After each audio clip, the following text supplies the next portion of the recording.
ಇಲ್ಲಿ ಒಳ್ಳೇದು ಕೆಟ್ಟದು ಅಂತ ಕೂತ್ಕೊಂಡು ಡಿಸೈಡ್ ಮಾಡಕ್ ನನಗೆ ಟೈಮ್ ಇಲ್ಲ. ಮಸ್ತಾನ ಯಾರು ಗೊತ್ತೇನೋ, ಬೆಂಗಳೂರಿಗೆ ದೊಡ್ಡದಾದ ಅಂಡರ್ ವರ್ಲ್ಡ್ ಡಾನು. ಇಮ್ಮಿಡಿಯೇಟ್ ಆಗಿ ಊರ್ಗ್ ಹೊರಟ್ಬಿಡೋ. ಅದಾದ್ಮೇಲೆ ಅವಳಿಗೆ ಏನೋ ನೆನಪೇ ಇಲ್ವಂತೆ. ಅಲ್ಲ ಸರ್, ಇದೆಲ್ಲ ಹೇಗ್ ಸಾಧ್ಯ ಅಂತ ನಾನು ಅವಾಗಿಂದ ಯೋಚನೆ ಮಾಡ್ತಾನೆ ಇದ್ದೀನಿ.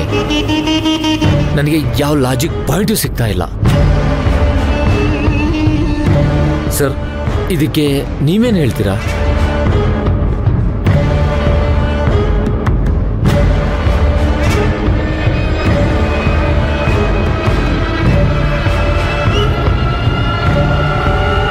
ಅಸಲಿ ಸುರಭಿ ಬದುಕಿದ್ರೆ ಮಾತ್ರ ಈ ವಿಚಾರಗಳೆಲ್ಲ ಹೇಳಕ್ ಸಾಧ್ಯ. ಆದ್ರೆ ನೀನೇ ನಿನ್ನ ಕೈಯಾರೆ ಸುರಭಿನ ಹೊಡೆದಾಕಿದ್ದೀನಿ ಅಂತ ಹೇಳ್ತೀಯ. ನಮ್ಮ ಹುಡುಗರು ಕೂಡ ತಮ್ಮ ಕೈಯಾರೆ ಅವಳನ್ನ ನದಿಗೆ ಎಸೆದ್ವಿ ಅಂತ ಹೇಳ್ತಾರೆ. ಈಗ ನಾವು ಅರ್ಥ ಮಾಡ್ಕೊಳ್ಬೇಕಾಗಿರುವಂತ ವಿಚಾರ ಏನು ಅಂತಂದ್ರೆ, ಬಂದಿರೋಳು ದೊಡ್ಡ ಫ್ರಾಡು.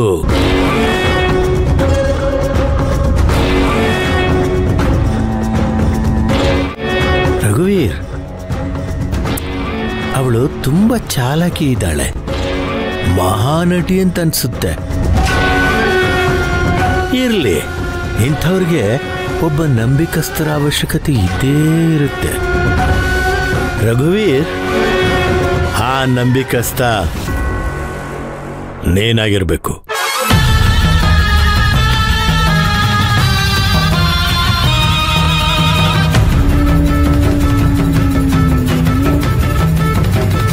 ಖಂಡಿತ ನಾನು ಅವಳು ಪರವಾಗಿರ್ತೀನಿ ಅಂತ ಅವಳಿಗೆ ನಂಬಿಕೆ ಹುಟ್ಟಿಸಿದ್ದೀನಿ ಸರ್. ಮುಂದೆ ಅವಳು ನಮ್ಮ ಕೆಲಸ ಮಾಡ್ಕೊಡ್ತಾಳೆ ಅನ್ನೋ ಭರವಸೆ ನನಗಿದೆ ಸರ್. ಇದು ಒಪ್ಪುವಂತ ಮಾತು.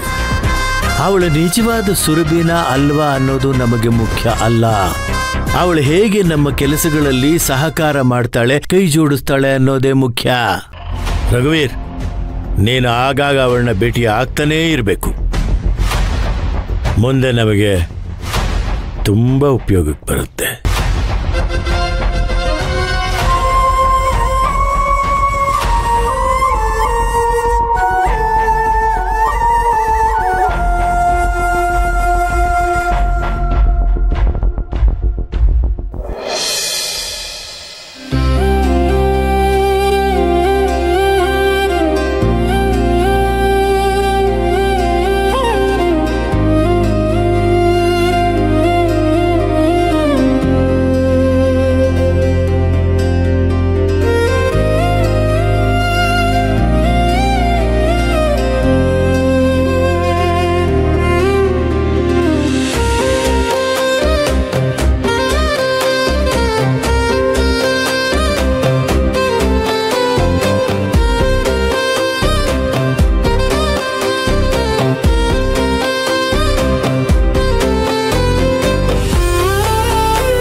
ಇದೇನ್ ಯಜಮಾನ್ರೆ, ನಾಗಲಕ್ಷ್ಮಿಯವರು ಅವಳನ್ನ ಅಷ್ಟೊಂದು ಹಚ್ಕೊಂಡ್ಬಿಟ್ಟಿದ್ದಾರೆ. ಅದೇ ನಂಗೂ ಅರ್ಥ ಆಗ್ತಾ ಇಲ್ಲ. ಹಾಗೆ ನೋಡಕ್ ಹೋದ್ರೆ ಮೊದಲು ನಾಗಲಕ್ಷ್ಮಿನೇ ಆ ಹುಡುಗಿಯಿಂದ ದೂರ ಇರಬೇಕು. ಅವಳು ಮಾತಿನಲ್ಲಿ ಅದು ಏನು ಮೋಡಿ ಮಾಡಿದಾಳೋ ಗೊತ್ತಿಲ್ಲ. ಆದರೆ ನಮ್ ನಾಗಲಕ್ಷ್ಮಿ ಅಂತೂ ಅವಳಲ್ಲೇ ಸುರಭಿ ನೋಡ್ತಾ ಇದ್ದಾಳೆ. ಅವಳಲ್ಲಿರೋ ಆ ಮುಗ್ಧ ಮಮತೆಗೆ ನಾನ್ ಬುದ್ಧಿ ಹೇಳಕ್ಕಾಗತ್ತಾ? ಅಯ್ಯೋ, ಇದು ಬುದ್ಧಿಗೆ ಸಂಬಂಧಪಟ್ಟ ವಿಷಯ ಅಲ್ಲ ಅಳಿಯಂದ್ರೆ. ಕಣ್ಣಿಗರಿಯದಿದ್ರು ಕರಳ್ಗರಿಯುತ್ತೆ ಅಂತಾರೆ. ಬಹುಶಃ ನಮ್ಮ ನಾಗಲಕ್ಷ್ಮಿ ಅವಳನ್ನೇ ಸ್ವಂತ ಮಗಳು ಅಂತ ದೃಢವಾಗಿ ನಂಬ್ಕೊಂಡ್ಬಿಟ್ಟಿದ್ದಾಳೆ. ನಮ್ ನಾಗುಗೆ ಈ ಪುರಾಣದ ಕತೆ, ಜೋಗತಿ ಭವಿಷ್ಯ ಇದ್ರಲ್ಲೆಲ್ಲ ತುಂಬಾ ನಂಬಿಕೆ. ಯಾರು ಏನ್ ಹೇಳಿದ್ರು ನಂಬಿಡ್ತಾಳೆ.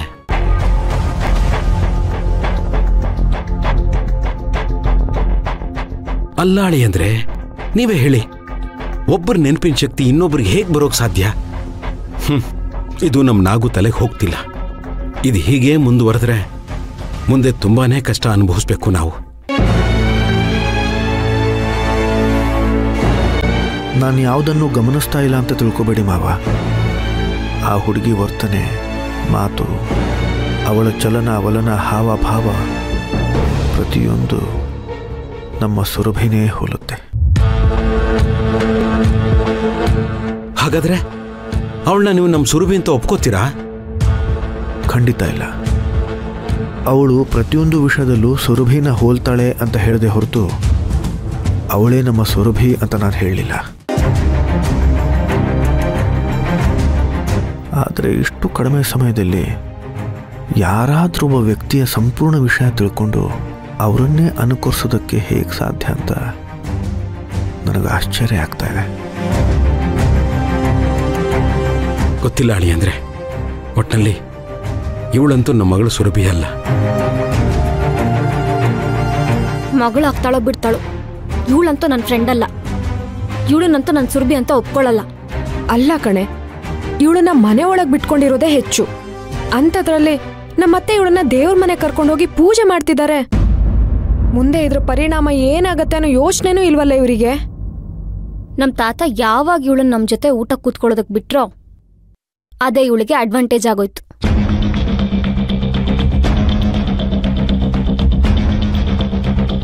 ಮನೆ ಎಲ್ಲ ಓಡಾಡೋಕ್ ಶುರು ಮಾಡ್ಬಿಟ್ಟಿದ್ದಾಳೆ.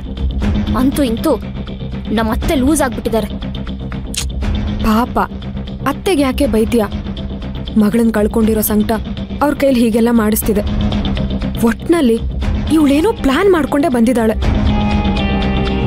ಇದು ಹೀಗೆ ಮುಂದುವರೆದ್ರೆ ನಮ್ಮ ಮನೆಯವ್ರಿಗಂತೂ ಅಪಾಯ ತಪ್ಪಿದ್ದಲ್ಲ. ಇದನ್ನೆಲ್ಲ ನಮ್ಮತ್ತೆಗೆ ಯಾರು ಬಿಡಿಸೇಳ್ತಾರೆ ಅದು ಗೊತ್ತಾಗ್ತಾ ಇಲ್ಲ. ಏನು ಗೊತ್ತಾಗುತ್ತೋ ಏನು. ಈ ಅಮ್ಮ ನಮ್ಮ ಬಾಂಡ್ಲಿ ನಾಗೇಂದ್ರನ ಮಾತೇ ಕೇಳ್ತಾ ಇಲ್ಲ. ಇನ್ನು ನಮ್ಗಳ ಮಾತು ಕೇಳ್ತಾರ?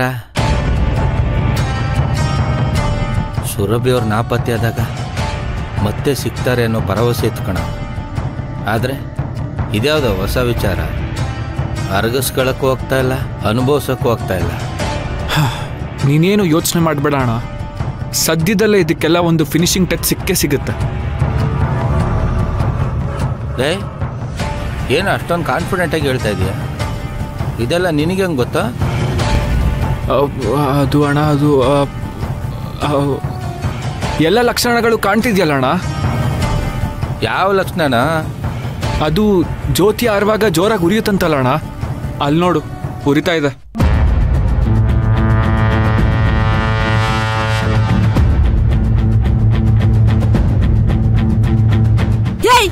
ಯಾವಳೆ ಅವಳು? ಸುರಭಿ ಅಂತ ಹೇಳ್ಕೊಂಡ್ ಬಂದಿರೋಳು ಎಲ್ಲ ಇದೆಯಾ? ಬಾರ ಇಲ್ಲಿ. ನಡೀರಿ.